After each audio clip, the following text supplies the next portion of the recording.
I'm Samantha Rowan, and I'm the author of an upcoming series of books called Living Little Women.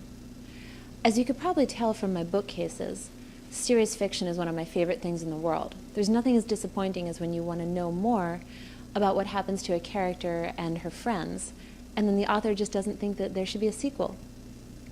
I know the author has a lot of good reasons, but today I wanted to talk about 3 books where I think that it would be very nice if there would be a sequel to them.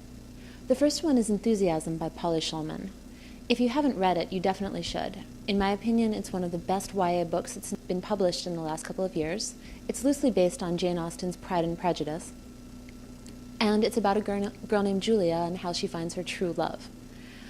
Although there's a happy ending, I can tell you that without giving away too much of the book, I still think that there's so much room for a sequel.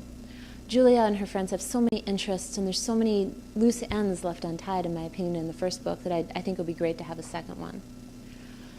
The next book that I think would be great to have a sequel would be Michelle Magorian's Back Home.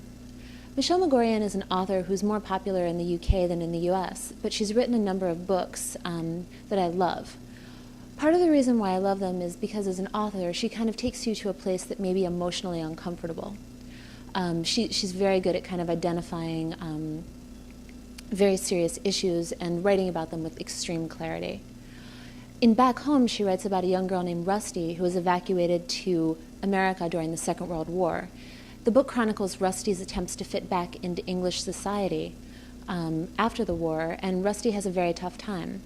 It's a difficult book to read, but Rusty's also a very likable character, and I really think that it would be wonderful to find out what happens to Rusty and her family now that once she's fully integrated back into England and what they do to move forward. The third book that I think needs a sequel is Sarah Dessen's This Lullaby. Sarah Dessen's one of my favorite writers, and her books are interesting in that they're all set in the same town in North Carolina. What's cool is that you sometimes get glimpses of narrators that you liked from previous books in her new books, and you kind of get a sense on how they're doing.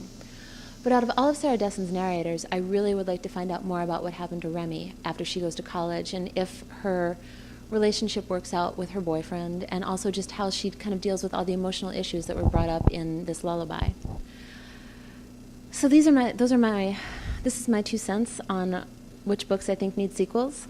Thank you for watching. I'm Samantha Rowan, and hope to see you soon.